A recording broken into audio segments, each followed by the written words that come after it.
तकवीयत दी। ज़बूर 121 मैंने पढ़ा कि मेरी कुव्वत कहां से आएगी, मेरी कुव्वत खुदावन से है।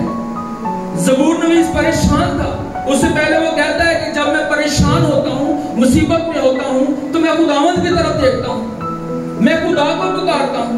वो कहता है मेरी कुव्वत कहां से आएगी, मेरी कुव्वत खुदावन से है। बास बात हम अपनी कुव्वत की तरफ नहीं देख रहे होते। मेरी कुव्वत उससे है जिसने तुझे मां के पेट में तरतीब दिया। मेरी कुव्वत उससे है जिसने तेरे जिस्म में हड्डियों को रखा और उनको मजबूत किया। मेरी कुव्वत उससे है जो तेरे जिस्म के जोड़ों को मूवमेंट देता है। मेरी कुव्वत उससे है जिसने आसमान और जमीन को बनाया। मेरी कुव्वत उससे है जो पहाड़ों को पलड़ों में तोलता है। मेरी कुव्वत उससे है जो रेत को मुट्ठी में बंद करता है। मेरी कुव्वत उससे है जो आसमान की नुमाइश पलिश से करता है। मेरी कुव्वत उससे है जो पहाड़ों को छूता तो पहाड़ कूदते हैं। मेरी कुव्वत उससे है जो बोलता है हमारी खातिर तो बादल बरसने लगते हैं, ओले पड़ते हैं। हम अपने जोरदार कुव्वत की तरफ नहीं देखते, हम अपने दुनियावी चीजों की तरफ देखना शुरू कर देते हैं। हम परेशान हो जाते हैं। वो मेरे ख्याल में अनजस्टिस करता है। ईमानदार भी मायूस हो जाता है, परेशान हो जाता है, मुश्किलात में वो भी डगमगाने लगता है। लेकिन उसी समय खुदा का कलाम, खुदा का रूह हमें जोर बख्शता है, कुव्वत देता है। मरथा और मरियम के बारे में आप जानते होंगे। बैतनिया गांव में लाजर नाम एक शख्स था। वो मरथा और मरियम का भाई था। वो मर जाता है और पहले जब वो मरने को था, उससे पहले ही मरथा और मरियम यीशु को पैगाम भेजते हैं कि तू आ जा, हमारा भाई जो है वो ठीक नहीं है। और यीशु किसी वजह से डिले करता है, और डिले इसलिए भी होती है क्योंकि आगे यीशु मसीह ने कहा कि खुदा के नाम को जलाल मिले। कुछ काम इसलिए डिले हो जाते हैं कि खुदा के नाम को जलाल मिले। अभी वो मर जाता है, उसको दफना देते हैं। यीशु मसीह का वहां पर चक्कर लगता है और यीशु मसीह बैठ जाए। यीशु मसीह का वहां पर चक्कर लगता है और मरथा वहां पर पहुंचती है। मरथा कहती है कि यीशु अगर तू होता तो मेरा भाई ना मरता। बात को गौर से सुनिएगा।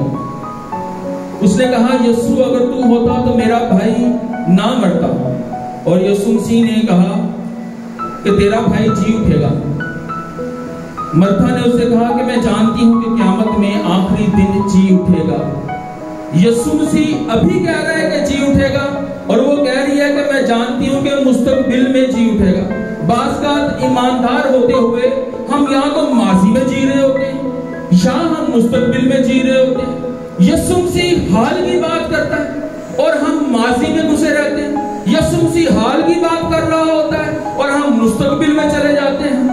बाज़ हम मायूसियों से घिरे हुए, बाज़ हम परेशानियों में घिरे होते हैं, बाज़ दुनिया की तरफ हम नजर लगाए होते हैं। जब वो मर गया, कब्र में है, यीशु मसीह ने कहा मुझे कब्र पर ले चलो। कब्र पर चले गए। यीशु मसीह ने कहा पत्थर हटा दो।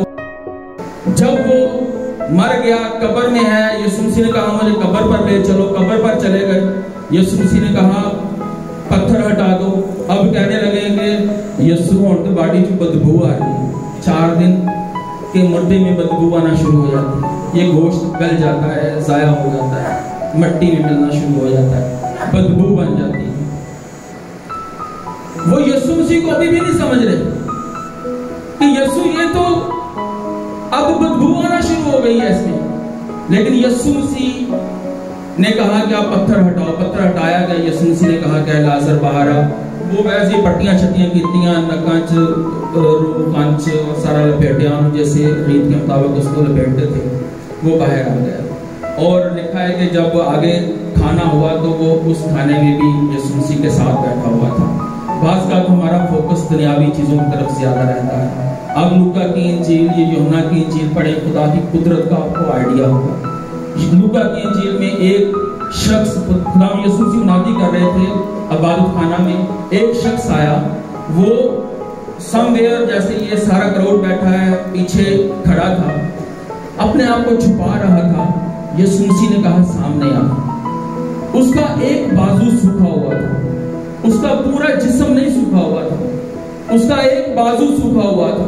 चलता फिरता था, अपना काम भी कर रहा होगा, सारी चीजें हो रही होंगी, लेकिन वो कहीं ना कहीं मायूस शायद उसको छुपा के फिरता होगा। कहीं ना कहीं वो पार्ट जो उसके जिस्म का हिस्सा है वो उसके लिए बायसे नदामत, शर्मिंदगी होगा। शायद लोग उसका मजाक उड़ाते होंगे। अब इबादत खाना में आता, वो शायद पता नहीं कब से इबादत खाना में आ रहा, खुदा के कलाम पर भी वो गौरवपोष करता होगा। लेकिन आज जब यीशु ने उसको देखा तो यीशु ने कहा कि सामने आ। वो सामने आया। यीशु ने कहा अपना दाहिना हाथ बढ़ा। क्या कहा? दाहिना हाथ बढ़ा। यीशु मसीह ने उस तरफ इशारा किया जो उसकी कमजोरी थी। यीशु ने कहा उसको बढ़ा। यीशु मसीह चाहता है कि हम अपने कमजोर हिस्से को उसकी तरफ बढ़ा दें। हम अपनी कमजोरी को यीशु की तरफ बुलंद करें और यीशु हमारी कमजोरी को जोर में बदल देने की कुदरत रखता है। यूं ही उसने अपना हाथ बढ़ाया तो लिखा है कि फिलफोर उसका हाथ ठीक हो गया और वो बेहतर हो गया। हम अपनी कमजोरियां यीशु की तरफ नहीं बढ़ाते। हम ईमानदार हैं, चर्च में भी आना जाना रहता है, चर्च में हम बाकायदगी से भी आते होंगे, लेकिन अपनी कमजोरियां उसी की तरफ नहीं बढ़ाते। हो सकता है कि आप बाजू कमजोर ना हो सकता है कोई और हिस्सा कमजोर हो सकता है कि आप इतनी सोचों में गिरे, इतनी परेशानियों में गिरे, नाउमीदी के बादलों ने आपको घेरा हुआ है, मायूसियों ने आपको घेरा हुआ है। एक वक्त था लास्ट ईयर, मेरी वाइफ की यहाँ पे फैमिलीज बैठी हुई। लास्ट ईयर अप्रैल में मेरी वाइफ की डेथ हुई।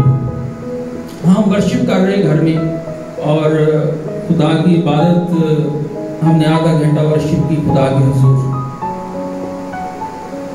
और वर्शिप के दौरान मेरी वाइफ ने हाथ उठा के तालियां बजा के उसकी वर्शिप की, खुदा के खादमों की खिदमत की। और खुदा के खादम यूं ही निकल के शायद वो अपने घर भी नहीं पहुंचे होंगे। मेरी वाइफ को हार्ट अटैक आया, दूसरा सांस भी जो है वो उससे नहीं लिया गया। और मैं मेडिकल से था, मेरा अपना हॉस्पिटल का सेटअप है। उनको CPR किया, ब्रेथ दी, उनको हॉस्पिटल ले गए और बहुत कोशिश की रिससिटेट करने की, लेकिन खुदावंद की मर्जी ये नहीं थी। परेशान हो गया, मायूस हो गया, ऐसे लगा जैसे उम्मीद जाती रही। 4 बच्चों को कौन संभालेगा, कौन इनकी निगहदाश्त करेगा, कौन इनको देखेगा। घर में बैठा रहता, कमरे में बंद कर लिया, कभी अपने माँ बाप की तरफ देखता, कभी किसी को देखता, कभी किसी की तरफ आंखें लगाता कि बच्चों का कोई आसरा बन जाए। कभी पंजाब, कभी यहाँ, कभी पंजाब, महीने में 6-6 चक्कर मेरे पंजाब के। मैं शांति नगर का रहने वाला हूँ, कभी अपने गांव में उनको छोड़ के आ जाना, फिर कराची आना, अपने काम पे खड़े होना। दूसरे दिन बेटी ने कॉल करनी कि पापा आप आओगे तो सुबह नाश्ता करूंगी, नहीं तो नहीं करूंगी। परेशान हो गया मैं मायूसी ने मुझे जो है वो हर तरफ से घेर लिया और तकलीफ में आ गया। इस परेशानी में मैंने कुछ 6 महीने गुजारे, 7 महीने गुजारे। खुदावन ने मुझे फिर जोर दिया, खुदावन ने मुझे फिर तकवीयत दी। ज़बूर 121 मैंने पढ़ा कि मेरी कुव्वत कहां से आएगी, मेरी कुव्वत खुदावन से है। ज़बूर नवीस परेशान था, उससे पहले वो कहता है कि जब मैं परेशान होता हूँ, मुसीबत में होता हूँ, तो मैं खुदावंद की तरफ देखता हूँ, मैं खुदा को पुकारता हूँ। वो कहता है मेरी कुव्वत कहां से आएगी, मेरी कुव्वत खुदावंद से है। बात हम अपनी कुव्वत की तरफ नहीं देख रहे होते। मेरी कुव्वत उससे है जिसने तुझे मां के पेट में तरतीब दिया, फिर तकवीयत दी। ज़बूर 121 मैंने पढ़ा कि मेरी कुव्वत कहां से आएगी, मेरी कुव्वत खुदावंद से है। ज़बूर नवीस परेशान था, उससे पहले वो कहता है कि जब मैं परेशान होता हूँ, मुसीबत में होता हूँ, तो मैं खुदावंद की तरफ देखता हूँ, मैं खुदा को पुकारता हूँ। वो कहता है मेरी कुव्वत कहां से आएगी, मेरी कुव्वत खुदावंद से है। बात हम अपनी कुव्वत की तरफ नहीं देख रहे होते। मेरी कुव्वत उससे है जिसने तुझे मां के पेट में तरतीब दिया। मेरी कुव्वत उससे है जिसने तेरे जिस्म में हड्डियों को रखा और उनको किया। मेरी कुम्मत उससे है जो तेरे जिस्म के जोड़ों को मूवमेंट देता है। मेरी कुम्मत उससे है जिसने आसमान और जमीन को बनाया। मेरी कुम्मत उससे है जो पहाड़ों को पलड़ों में तोलता है। मेरी कुम्मत उससे है जो रेत को मुट्ठी में बंद करता है। मेरी कुम्मत उससे है जो आसमान की नुमाइश बलिश से करता है। मेरी कुम्मत उससे है जो पहाड़ों को छूता तो पहाड़ कूदते हैं। मेरी कुम्मत उससे है जो बोलता है हमारी खातिर तो बादल बरसने लगते हैं, ओले पड़ते हैं। हम अपने जोरदार कुम्मत की तरफ नहीं देखते, हम अपने दुनियावी चीजों की तरफ देखना शुरू कर देते हैं। हम परेशान हो जाते हैं।